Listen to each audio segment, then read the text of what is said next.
بسم اللہ الرحمن الرحیم۔ السلام علیکم۔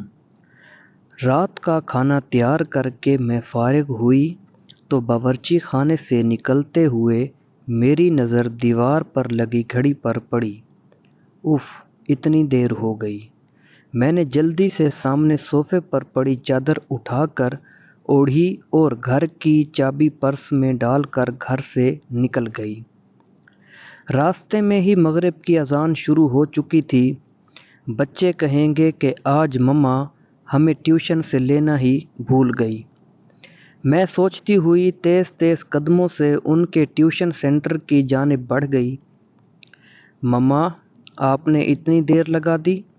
7 سالہ ریحان شکایتی نظروں سے مجھے دیکھتے ہوئے بولا، جبکہ 6 سالہ انم بھی منہ پھیلائے چل رہی تھی۔ مجھے اس کا منہ دیکھ کر بے ساختہ ہنسی آ گئی۔ اچھا سوری بابا، آئندہ خیال رکھوں گی، ایسی غلطی دوبارہ نہیں ہوگی۔ ہم تب مانیں گے آپ کی بات جب آپ ہمیں ہفتے کو نانو کے گھر رہنے دیں گی۔ انم ریحان کی شرط پر میں نے ہنس کر حامی بھر لی۔ جلدی چلو، تم لوگوں کے بابا بھی گھر آنے والے ہوں گے۔ میں دونوں کا ہاتھ پکڑ کر سامنے والی گلی میں داخل ہو گئی۔ یہ راستہ شارٹ کٹ تھا، ادھر سے جلدی گھر آ جاتا تھا۔ ویسے تو میں روڈ سے ہی جاتی تھی، زیادہ تر اس گلی سے گزرتے ہوئے کتراتی تھی۔ اف مما، یہ کتنا ڈراؤنا گھر ہے، اس کو دیکھ کر ڈر لگ رہا ہے۔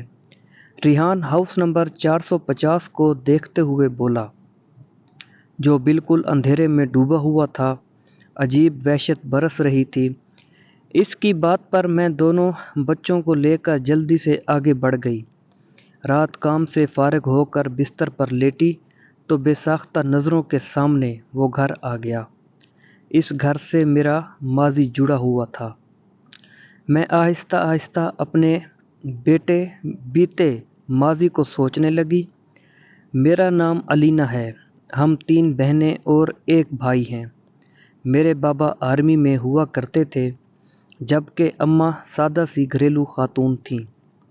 میں انٹر میں تھی تو بابا نے اماں کی خواہش پر بڑا گھر لے لیا، کیونکہ جس گھر میں ہم تھے وہ گھر ہمیں کافی چھوٹا پڑ رہا تھا۔ جس دن بابا نے نیا گھر لیا ہم سب بہن بھائی بہت خوش تھے۔ 2 منزلہ یہ بنگلہ نہایت خوبصورت تھا۔ نیچے والے حصے میں 3 بیڈ روم، بڑا سا ٹی وی لاؤنج اور ڈرائنگ روم اور باورچی خانہ تھا، جبکہ اوپری حصے میں 2 bed room, T V lounge اور 1 اسٹڈی روم تھا۔ چھوٹا سا باغیچہ تھا جس میں نیم اور بیر کے درخت لگے تھے اور کار پورچ اتنا تھا کہ 1 گاڑی کھڑی ہو جائے۔ میری بڑی بہن مہرین جو مجھ سے 2 سال بڑی تھی، اور پھر اس سے چھوٹی ثنا جو 1 سال بڑی تھی، پھر میں تھی اور سب سے چھوٹا ہمارا بھائی جو اس وقت 7ویں جماعت میں تھا۔ ہم تینوں بہنوں نے اوپر والے بیڈ روم لیے، جبکہ نیچے حارث اماں بابا کے ساتھ رہتا تھا۔ ہم تینوں بہنیں چونکہ کافی ڈرپوک ہیں تو ہم ایک ساتھ ایک بیڈ روم میں سوتی تھیں۔ جس دن ہم شفٹ ہوئے اس دن کافی تھکن ہو گئی تھی۔ رات گئے تک سامان وغیرہ سمیٹ کر فارغ ہوئے۔ باقی کا کام اب کل کر لینا، اب جاؤ تم لوگ بھی سو جاؤ۔ کھانے سے فارغ ہوتے ہوئے امی بولیں تو ہم تینوں بہنیں اوپر آ کر لیٹ گئیں۔ تھکن اس قدر تھی کہ لیٹتے ہی نیند آ گئی۔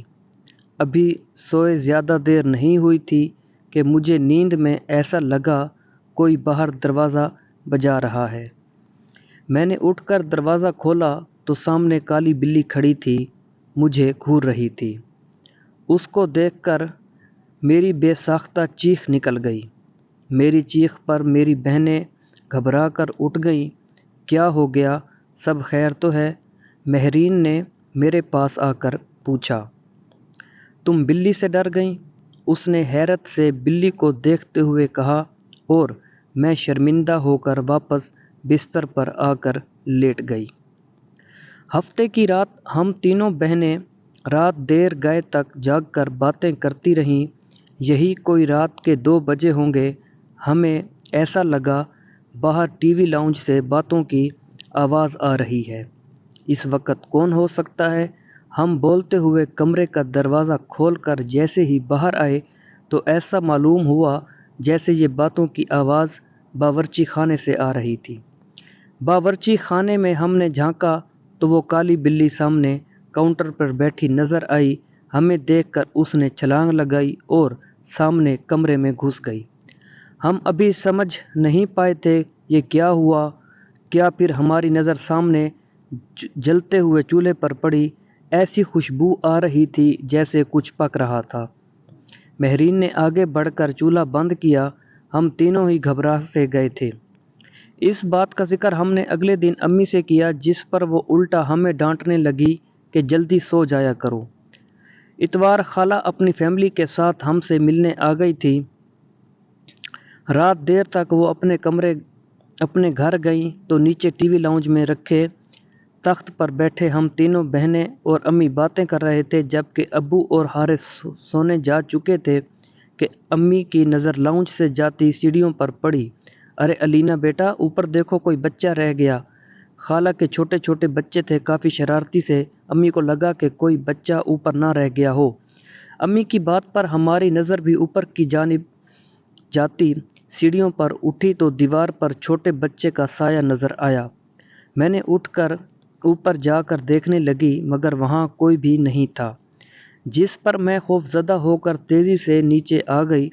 جب میں نے امی کو بتایا کہ اوپر تو کوئی بھی نہیں ہے، امی بھی چپ سی ہو گئیں۔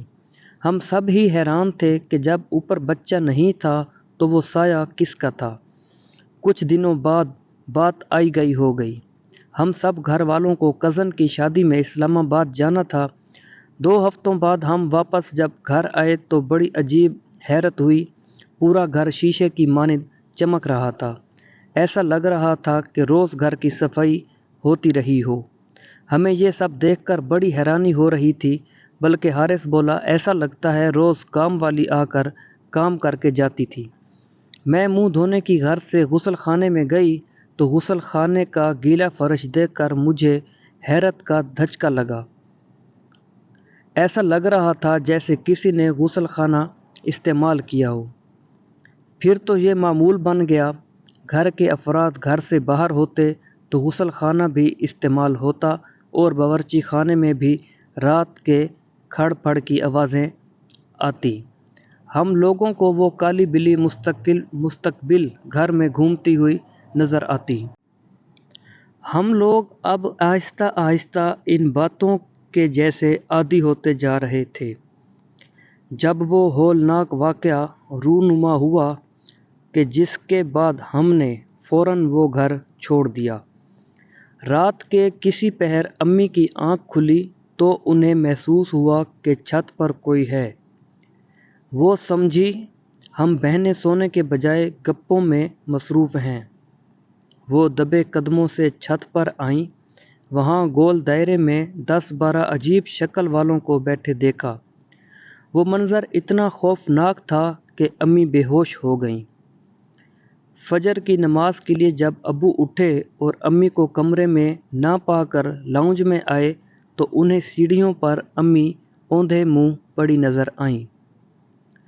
ہوش میں آنے پر جب امی نے رات والا منظر بتایا تو ابو نے فوراً فیصلہ کر لیا کہ یہ گھر چھوڑ دینا مناسب ہے، اس سے پہلے کوئی کہ بڑا نقصان ہو۔ تاہم ہم نے وہ گھر چھوڑ دیا۔ آج اتنے عرصے بعد گزر جانے کے بعد بھی سوچو تو خوف کی سرد لہر ہمارے جسموں میں دوڑ سی جاتی ہے۔ ہم 6 ماہ جس بلی کو سمجھتے رہے وہ در حقیقت ایک جن تھا۔ دوستو، یہ کہانی آپ کو کیسی لگی کمنٹ کر کے ضرور بتائیے گا۔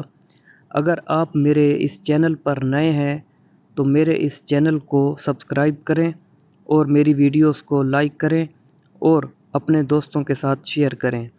ملتے ہیں انشاءاللہ اگلی ویڈیو میں، تب تک کے لیے اجازت، اللہ حافظ۔